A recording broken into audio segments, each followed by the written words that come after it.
Welcome back to the Big Nick Energy Podcast. You have your host here, Brad Dressler, yet again, and we have a special guest here today, a man who needs absolutely no introduction whatsoever. You've seen him on MSG Network, breaking down the Knicks for the last God knows how many years. More recently, you've seen him on ESPN Radio, on Bart and Hahn. For anyone who's interested, you can catch that from 12 to 3 on weekdays. Someone who I admire and look up to and have watched, like I said, break down my favorite basketball team for many, many years. Alan Hahn, how's it going, sir? Good. Yeah.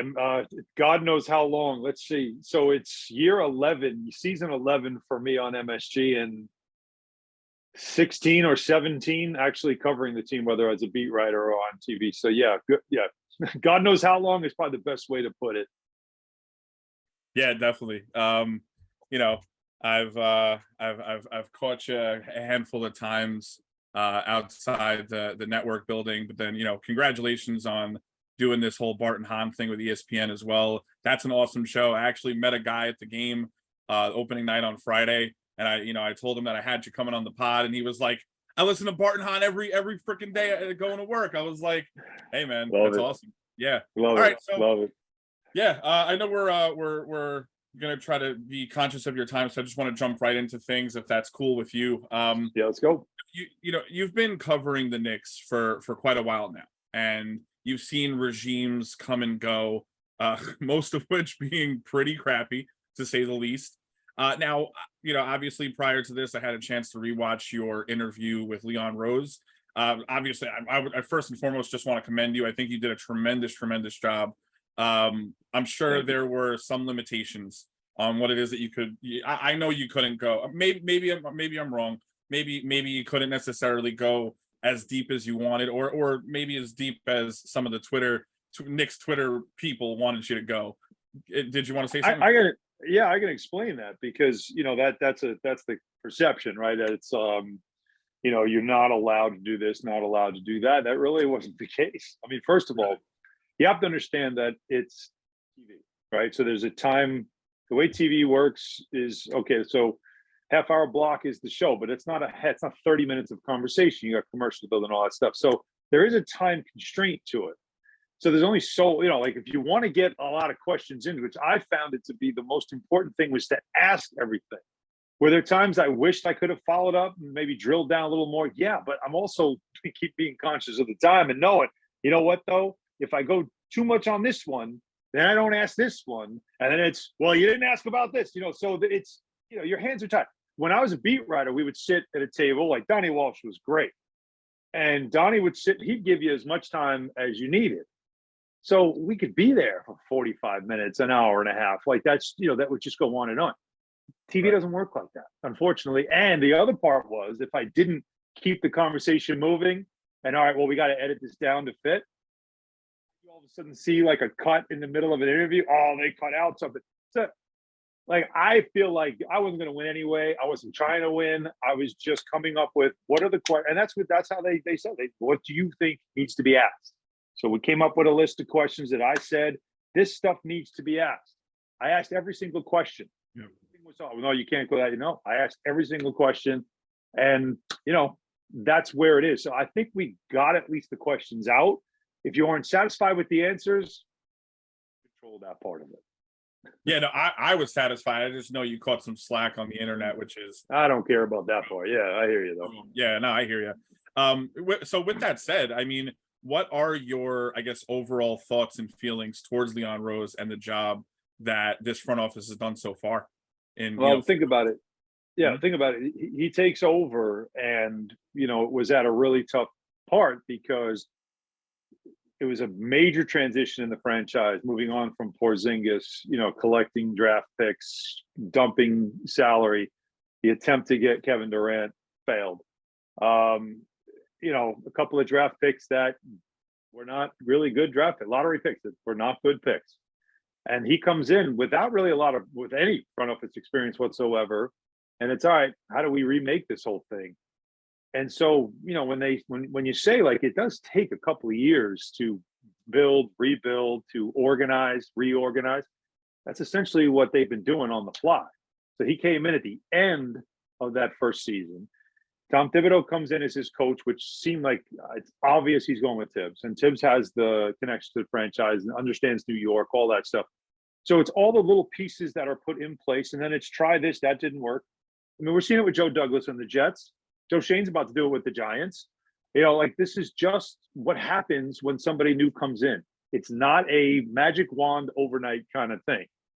So that's what I think I have appreciated with Leon, West, and everybody. What they've done is not try to hit the easy button. They have not tried to, just make it happen so quick, that fast fix that we have seen in the past. Throw a bunch of money at, people just to make it look like you've reshuffled the deck chairs on the Titanic. I mean, we've seen that before. It is about collecting assets. It's about making sure you have them available so you can make an attempt to go after a big name, which they did this offseason, and it did not work out. And Donovan Mitchell, but they were in play. It was 2-yard line where there'll be a million different reasons. There's stories you hear of why it didn't get there. I have my own theories, but they were in play for a 3-time All-Star. They still can be in play for other high-level players like that. And in the meantime, they made the playoffs in the first year, very competitive team. Last year was a step back for several reasons. A couple of mistakes, understandable, but also some injuries that impacted this team. By the end of the year, though, it looked like they were playing again like that team, like the way Tom Thibodeau wants them to play. And this year, you'll like the roster a lot more. There's some growth with some of the young players, and, the start so far looks pretty good. But this is the steps that a rebuild takes.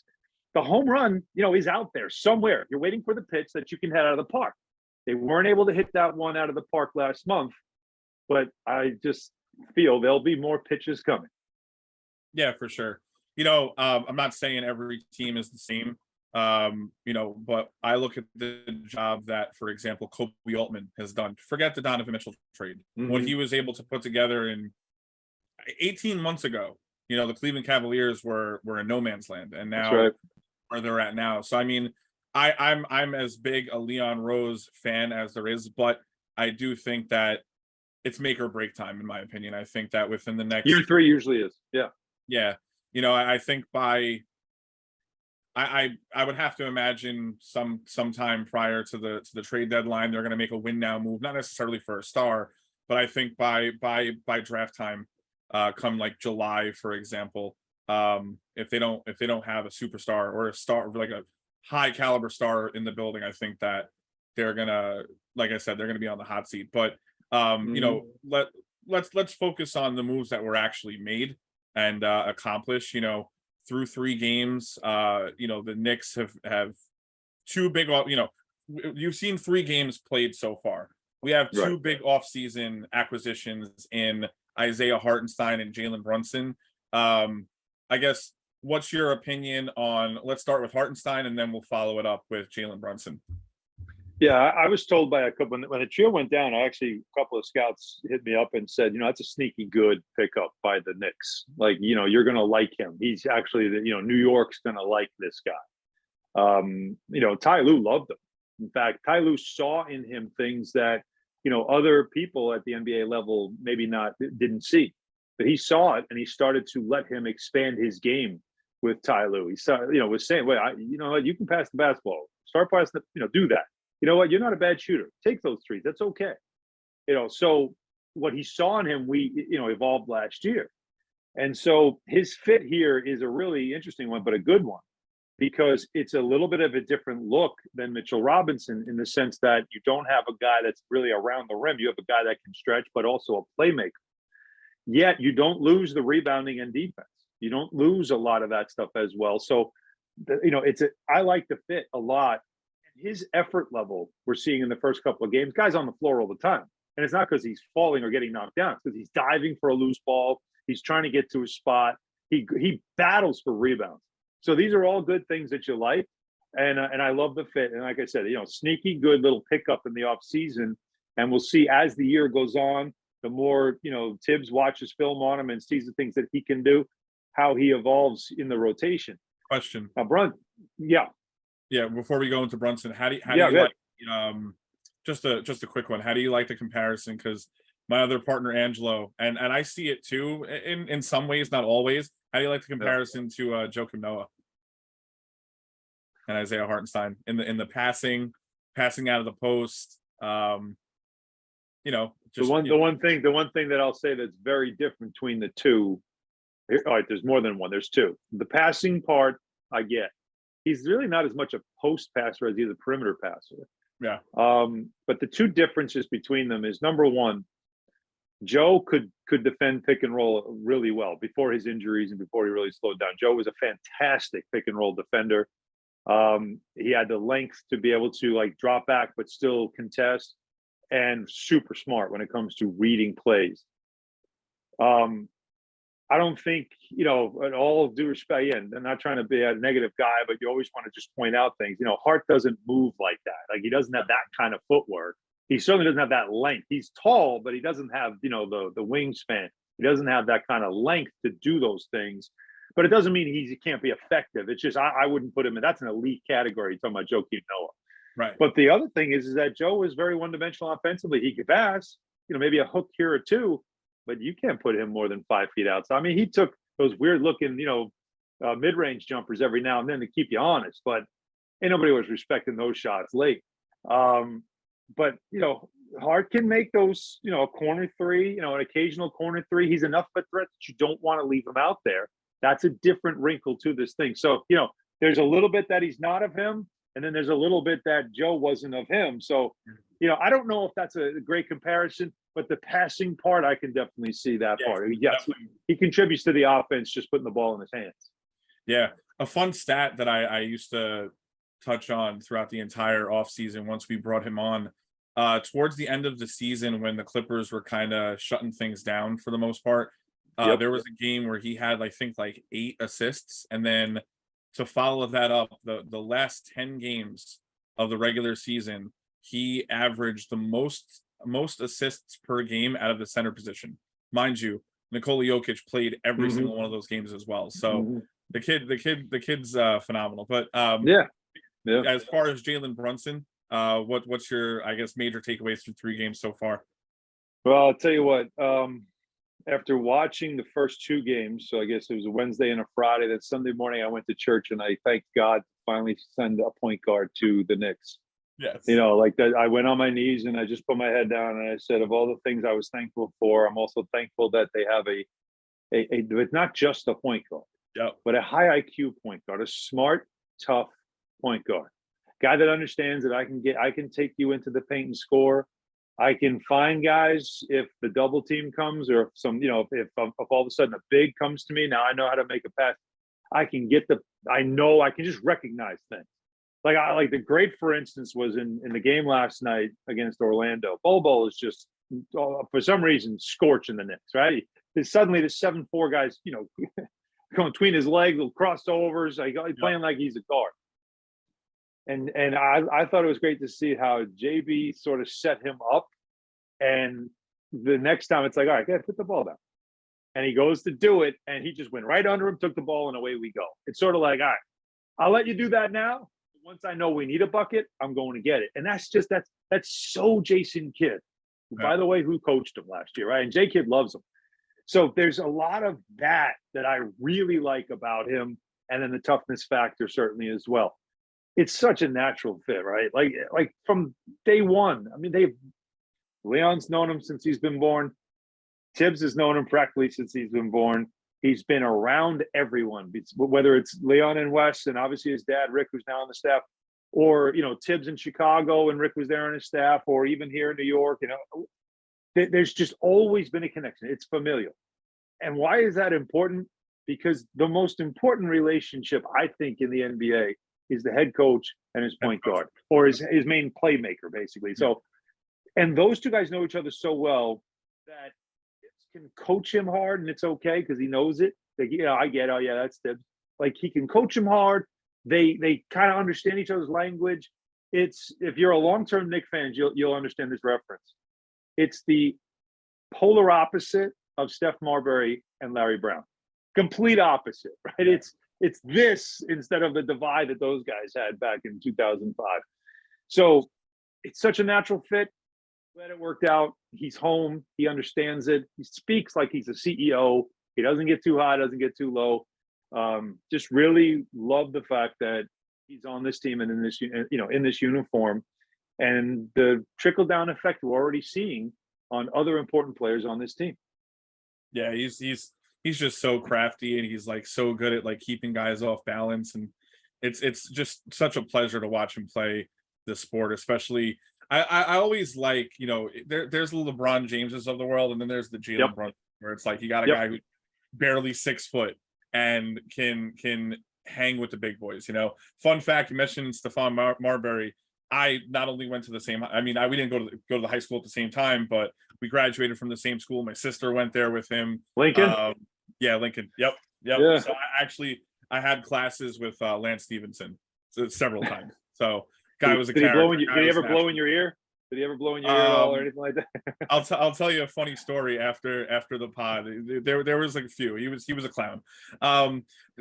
Since we're on the topic of Knicks point guards, one thing I've noticed through the first couple, few games, Derrick Rose has actually seen a pretty significant minutes reduction so far this year in favor of IQ at the point. IQ's coming in and running the point with that second unit for a little while.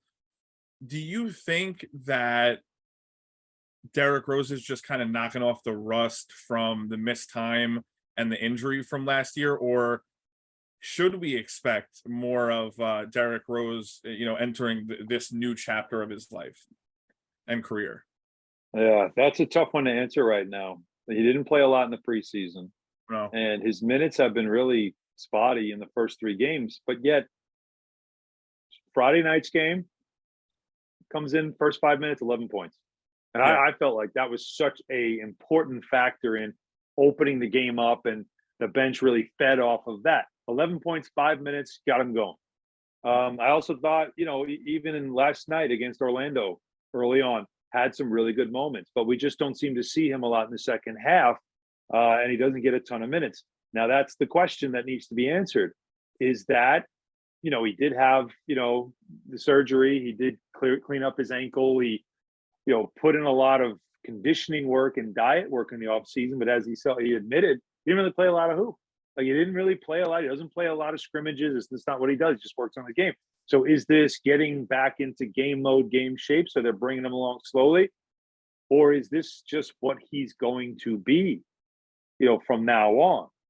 I don't know. I wish I could answer that question. The only one that can, well, there's only 2 that can, and it's Derrick Rose and Tom Thibodeau. They've known each other a long time. I believe there is a trust between them.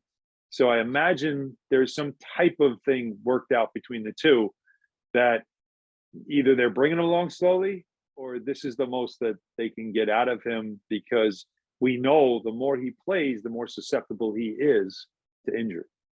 Yeah. As a follow-up question, do you think, let's play hypotheticals here for a little bit. Let's assume that this kind of continues where he plays maybe sub 15 minutes on a nightly basis on average for half the season.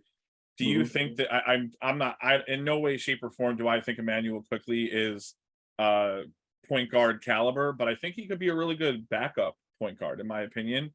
Do you think that this could be ushering in IQ as the backup point guard of the future? Do you think that could possibly be it? Well, you got to think that, considering both ages, that eventually Emmanuel Quickley's got to figure out what he is at the NBA level, right? What's his value to the team? Right. And, he's been wanting to be that for a while now. He talked about it even last season. I thought he finished the year strong playing that role. And, he started to find his way. His shot keeps coming and going. And that's a point of frustration, because he really needs to be a lot more consistent if he's going to be a guy that keeps defenses honest. But I just think that's an evolution, regardless of whether Derrick Rose is here or not. Right. He's an important piece. He's a young player, but not really young anymore. He's been here now a couple of years. So this is that year where you have to establish what you are at the NBA level. And this could be the year to do it. And so you're seeing that role happen now. Now, I'm not saying like he eclipses Derrick Rose and now you don't need Derrick Rose, because I just feel like Derrick Rose is a guy you need. You need him for just more than a guy that can come in and score 11 points in 5 minutes. Right. He's got a leadership. He's got a perspective. He's got an experience. He's got a credibility. He's got a league-wide respect. There's a lot about having Derrick Rose on your roster, to me, that is still very valuable. Yeah, definitely. It's going to be a really weird and sad world when we finally eventually lose Derrick Rose for good. You know, one thing I always think of when I think of Derrick Rose is just the pop that he gets from the crowd every time he comes out. You know, you announce Julius Randle, you announce the Julius Randles of the world, you announce the RJ Barretts of the world, whoever the case may be, and then Derrick Rose explosion. So True star. It's true star. Yeah, and I'll tell you what, John Morant should pay close attention to Derrick Rose, very close attention to Derrick Rose, because watching Ja, it's just, you get those flashbacks and you get those vibes, and you just want to remind them everything doesn't have to be on the 100th floor. Yeah, you got to learn how to play on the 20th floor every now and then, just to preserve yourself a little bit. Yeah, I feel like as these guys get older over time, they stop playing at 100 miles an hour, and they back it off to about 70 miles per hour, and that's when you really see their athleticism meet their basketball IQ. But that's right. Yeah. We were touching on some of the younger guys in the organization, specifically IQ. The young guy on the roster is, of course, RJ Barrett. I did appreciate that they had him come out opening night and speak to the crowd prior to the game. Shows a lot, especially after everything he went through over the summer with all the trade out, allegations and so on and so forth. Obviously we want RJ to take that next step, right? We've been wanting to. I think he took that. I think he took a next step last year, and I think that I want to see him take the next step from here onward. I know it's in a lot of ways kind of obvious, what it is that we want to see out of RJ, and what things we want to see him improve on. But going into year 4, which is like typically a very pivotal year, what are the things in specific that you need to see out of RJ to know, like, hey, this is the guy that we can actually build around? Just consistency. A lot of what we saw in the second half of last season. I mean, think about it. The last 42 games. That's a half the season. He averaged 23 points a game. So he showed you that he can score. Now, some games it's high volume shooting, and that's, I think, the area that we have to figure out. Is RJ Barrett always going to be that guy that might need 19 shots to get 25 points? That might need 15 shots to get 21 points? Is he that guy? Or, can he continue to evolve his ability to shoot and finish, at the rim? At this point, considering the amount of, I'll say mileage, I mean, it's basically minutes, but, he's got a lot of miles on him already for a guy that, came into the league just 4 years ago. So it is, you start to feel like it is time, for him to take the step. Now, what's that step? What is he? It's just like quickly. You got to establish who you are in the NBA. What are you going to be? And I've always called him a foundational piece, because I think it's more than a guy that can get you, like Julius Randle can give you 20, 10, and 5 in his sleep. It's just what he does. He just produces that stat line on a regular basis. And if that's all he does, that's fine. When they were trying to make him a leader and a voice and all that stuff, I don't think he's comfortable with that stuff. And I felt like, it kind of got him out of who he is. But Barrett, to me, can average 18 a game. But if he also is a voice, a face, an example setter, a standard setter, like I said, a foundational piece. This is who we are. This is what we're about. Right. Toughness, resiliency. I'm here every night. I'm in the gym late at night. I'm setting the example for everybody. This is the standard. This is what we bring. I think Barrett has a lot of those other intangibles. That's what Tibbs, I think, loves about him. He always talks about. So that's the kind of stuff I think I want to see more from RJ, is emerge this year, not as, wow, he's averaging 30 a game. I don't know if he's ever going to be that guy. But I do think he can evolve as somebody that, remember, he was one of the best players of his class. He's used to being among his peers, the man. He's used to it. went to Duke, big star. Like, he's used to that stuff. Now, he's still relatively young in the NBA, but he's been in the league long enough now to start to feel like, I could talk to a referee. I know what to expect from these teams. I'm more prepared. That maturity and leadership stuff, I think that's a lot of things that are in his bag as well. And you might think that's all, that's just intangibles. That's not that important. It's very important on a team that doesn't really have a lot of leaders or a face or a franchise guy. He can be that. Yeah, for sure. I want to, make sure that we keep you It's all good. a lot of time frame. So I don't want to spend too much time on this question, but this may be a little bit on the hard hitting side because you might have to deliberate a little bit. What players, speaking on RJ, and I know you're going to understand where I'm going with this, what players from today's roster do you think will be left on the team once they've reached their pinnacle? That's a great question. When you say pinnacle, though, you got to give me, like, is this a hypothetical, like, hey, they're a championship contender again? Yeah. Like that? Yep. It's a tough reality because it was going to cost you, RJ Barrett, to get an all-star. Right. All right. So, it's a very difficult thing to acquire in a trade a player who's already established. Like, I mean, I'm trying to think of somebody like, all right, you make a big blockbuster move and you bring in who that the next day on, Get Up, I'm sitting with, Greeny and Legs and Windy, and we're all like, Knicks are now championship contenders. Like you got, who is that player that they could hypothetically acquire that would make you say that overnight? There aren't many guys in the league, right? No. You're not getting Luka, right? No. You're not, like, who are you getting? That could be said. Like, championship type trade, I don't think is available. Kevin Durant, he's never coming here because the Nets are never going to trade him here. LeBron James is 38 years old. If the Lakers ever were like, you know what, we're tired of this, let's move on from LeBron and just collect a bunch of draft picks. If the Knicks, excuse me, let's hypothetically again, if the Knicks said we're going to package the picks we're going to give for Donovan Mitchell protected, and we'll give you whatever you want from our young players, Julius Randle or because he plays the same position, Evan Fournier, whoever. I mean, he's 38 years old. You know what that looks like, right? You know what happens there, right? It's, yeah, sure. Now the Knicks get LeBron. Like, so I don't even know if that, makes you feel that way. I always look at. So it's hard for me to answer the question. You get what I'm saying, though, right? I could easily just tell you this guy, and this guy, but I can't answer that question because there, right? There's nothing there to make a trade. Right. There's nothing out there that makes that kind of a trade. Let me. You get what I'm saying? Let me hit you with this. I always think of no worries. I always think of CAA guys.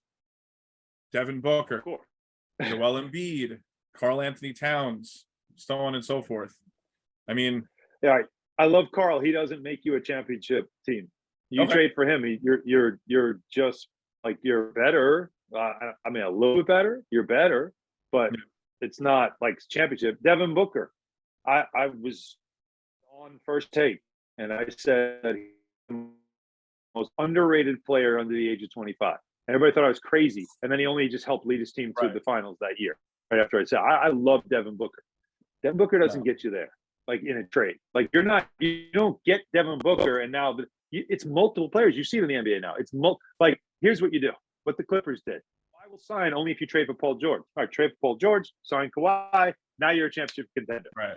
Like, that has to happen. The cap space, which they could create, and then you got to make the trade. That's again that who are the buddies that want to come together, Wonder Twins, and become, that championship team. I thought until he signed his contract, I thought it was Zion. Right. I thought he and RJ are close. Zion doesn't really want to be in New Orleans. So I thought if he doesn't sign with them and says to them, I'm not signing the extension, I really don't love it here. And then it forces them to make a deal. And then if you're the Knicks, you just, pile it all into a truck and say, take it. The only one we're keeping is Barrett because they're friends. They want to play together. And now we've got Duke. Right. And then we try to, make this happen. Then you can get into that conversation. But that's not happening now. He's there. So that's out of the question. I love Donovan, but even Donovan, it's a great story coming home. I thought he and Jalen in the backcourt would be, yes, small, but tough. Like they'd be nasty. They'd be tough. So I thought, that could be a good look, but there'd still be more pieces to get. So I love the question, though. I love the question, but I can't answer it because I don't know who you're getting. But I'm ruining it for you, so I'll give you an answer. I think your foundational pieces, the ones that you really don't want to get rid of, the ones that like, no, we need these guys, is Barrett, Mitchell Robinson, obviously. But I think after that, pretty much move anyone. Yeah. Like you I mean, who you like married to other than, I think Mitch was such a find, and he's a talent that is a rare commodity in the league. And then RJ is a foundational piece, who's part of just the fabric of your franchise. And then Jalen, you just signed him, and he's also, La Familia. But anybody after that, as much as I love Quickly, I love Obi, like I love those guys. Great personality, they care, all that stuff. But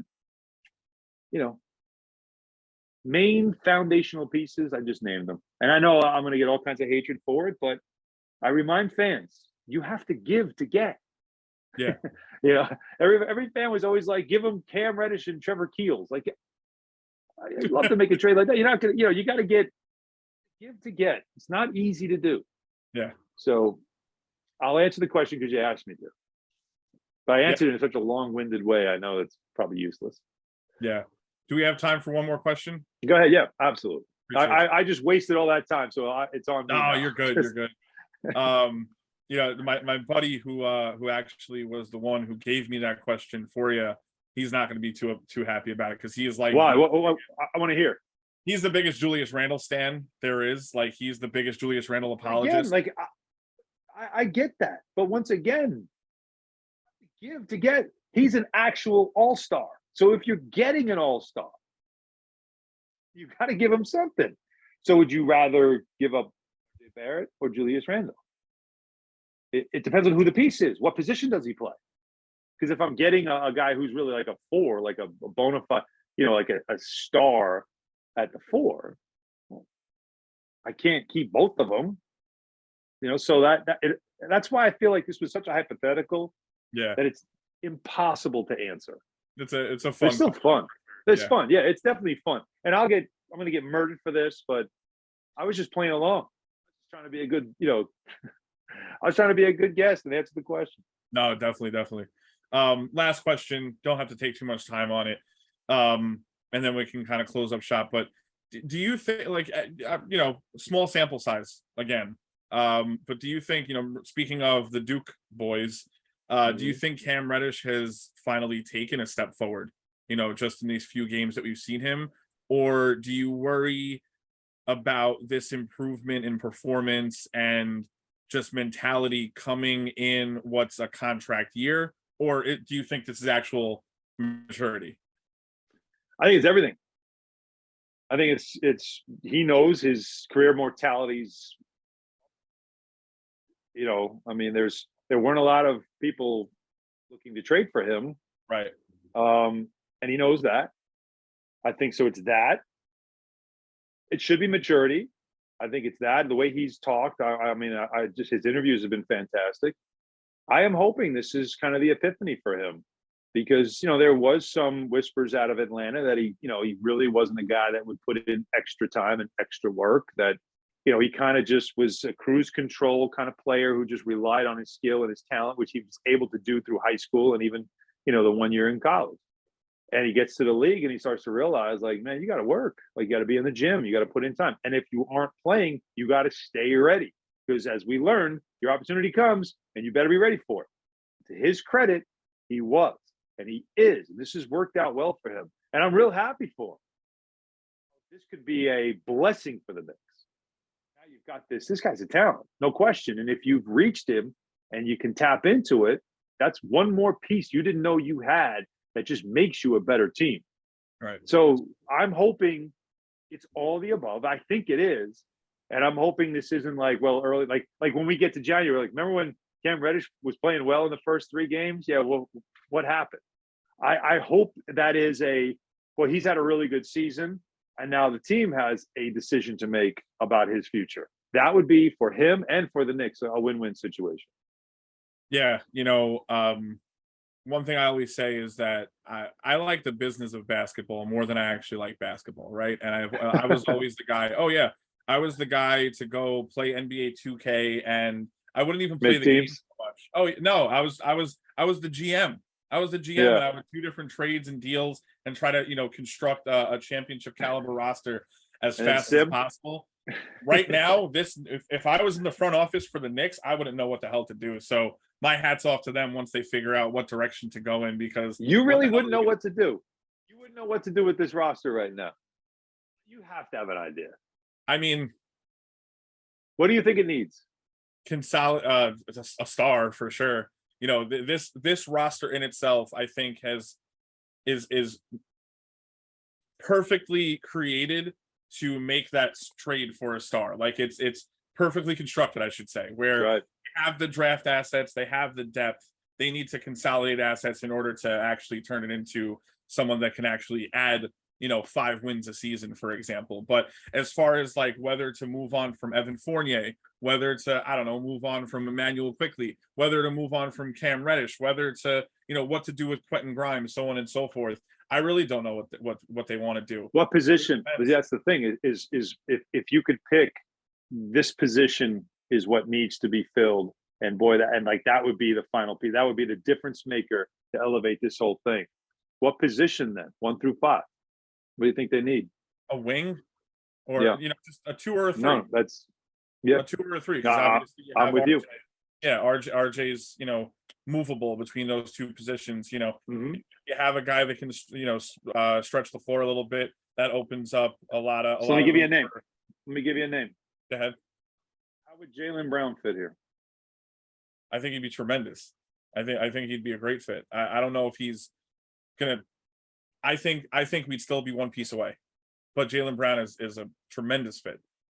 You'd probably be a little bit away, all depending again on how. Like, I want to see how other guys continue to grow and develop. I think in a similar way. I didn't play the game at a high level, so it's hard for me to do the whole think like a coach thing when I'm watching the game. I always watch pieces and how they fit, and then I look at other teams and I see, that guy would be a better fit here, and this guy would be a better fit there. I've been doing that since I've been covering the league, and when you look at certain teams, you see they have too much of that. This team doesn't have enough of it. How can we make this work? And that kind of player roster would be, a way better fit than he actually is in Boston. Like that's the kind of stuff I see. Because I think you're right. I think it's a dynamic wing away. Yeah. That another creator away that can make it happen. But of course, that's ridiculously hypothetical because he's under contract and he's never going to get traded. No, I know. He can opt out. I know. Not only can he opt out, but I mean he's going to opt out. That's a fact. I mean he's far outplayed his extension eligibility. So it depends. Depends on what Boston wants to do moving forward and what it is that we can maybe. Yeah, I wouldn't be shocked. I mean, he's with Kanye West's agency, Donda or Not whatever it was. No, he left. He just left today. He announced. I thought he stayed. No, he announced today that he's leaving. Okay. Yeah, he and Aaron Donald both put out statements saying they're out. I could have swore I read the complete opposite, but that's neither here nor there. All right, cool. Mm-hmm. I mean, if he signs with CAA, let's see. That'll be interesting. Wouldn't that be a story? Yeah, but no, I like the roster the way it is. First of all, for the record, I love the way Randle's playing Brunson. Like I just think that has made such a difference because we can't forget he was an all-star. Like the guy's an all-star. He's a tremendous talent, and so that's all fitting. I need to give me 20 games because I might change my mind completely about this group just 20 games in if I'm this small sample size, continues to play the way in through 20. I might say, you know what? No, I think, I think they just need, whether can RJ get to an all-star level? Well, then if he does, Randle's already an all-star. That's two. Brunson last year with the Mavs at times looked like an all-star. So who knows? Like, you don't know what you like. I guess the best way to put it is, I don't know what I have here, because I might say, no, I'm all set. I'm good. I'm gonna let this bake and see what it becomes instead of star chase. So that's a great question, though. I know I probably answered like 50 different ways, but That's cool. It's a good question. I mean, Jalen. I've brought up the idea of Jalen Brown, but I mean, I think again, if he could maybe shock us and be like, "All right, I'm signing with CIA." That's a guy. Nail in the coffin. Put him in New York. The way he plays, his toughness. He's understated. He's not a look at me guy. Yeah. My God, would he fit? Like he'd be such a good fit here. Such a good fit. Cool, man. Yeah, I think that's everything I got for you, Alan. It was an absolute pleasure, man. I mean, I could shoot the shit with you about basketball literally any day. It's like, as you can tell, I tend to, I can do the same. So yeah, this was a lot of fun. Thanks. It was like, listening to gospel, just having you talk. I need you to do me one favor though. One huge favor. If you never do anything for me ever again in your life, stop entertaining the idiots on Twitter, please. I see you clapping back at them. They're such schmucks. They're such just shut up already and stop trying to think who the hell you are. You're a handle on Twitter. This guy has actually been a part of the organization and part of ESPN and so on and so forth. It's an absolute joke to just tell him to shut the up and call it a day. I love the mute button. But yeah, I have promised myself so many times not to dive into the mentions, but there's an occasion where, especially when you put up TweetDeck, you can't help it. They're just right in front of your face, and you just might see someone just acting up, and you're like, all right, somebody needs to get smacked. Like, you just look, meet people in person. They would never say the things that they say on Twitter. No. But yeah, we all have our weak moments where it's just like, I'm a clap back. But I'm with you though. It does reach a point where it's like, better not to look. And the mute button is your best friend. Yeah, man. I mean, it's just funny. Like I've almost attacked people like, hey, how about you shut up? But anyways, I digress. I almost feel silly asking you this, but hey, Alan, where can the people find you? Oh, well, you just said it. Twitter at my name, at Alan Hahn. Instagram, which I love just being behind the scenes videos and stuff around the Garden for games or in the studio stuff. A Hahn MSG. I'm venturing to TikTok on Solo. And yeah, that's the best places to get. I still have this thing going forever, this Facebook page. It's people that have followed me from the very beginning when I was a Newsday beat writer and I had my blog called the Knicks Fix. And when I left Newsday, there was nowhere for everybody to go, and they were like a little community that all interacted. So I just created a Facebook page, which I know is very old man, and I get it, but it just happened to start there, so I left it there. Yeah. And you can just, under my name, you can find it there. And that is a very active page with a lot of passionate Knicks fans. And I do I do videos and stuff. Like, I'll be at the train, heading into work in the morning, and I'll just sit there on the platform waiting for the train, just, leaving little videos and doing lives and stuff. So it's fun. I'll get Wally to jump on every now and then too on a live, and we just start ripping on each other. So yeah, those are the places. And of course, ESPN on the day, whatever show I'm on, including my own. Yeah, man. I can speak from experience as well. I don't know if you're familiar or not. Are you familiar with Daily Knicks from Fans? Yeah, as a part of Fanside. So I was the editor over there for a little over a year before jumping on with Big Knick Energy. But yeah, Facebook was a huge platform for us. We had like 36,000 followers on there. It's great. Yeah, man. It's awesome. As I was saying, thank you for taking the time to come on board and hang out with us for a little bit and talk some Knicks. Obviously, I see you kind of helping smaller brands here and there. So again, from the bottom of my heart and everyone else's, thank you so much for giving us your time and energy. We really do appreciate it. Yeah, I guess let's wrap things up. You can of course find us at Big Knick Energy _ on Twitter, Instagram.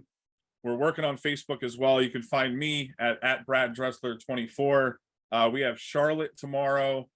this is probably going to go live prior to the game, most likely. Maybe not. We'll see. But I'm excited. I'm excited for the season. Yeah, and again, thank you so much for your time. I really do appreciate it. My pleasure.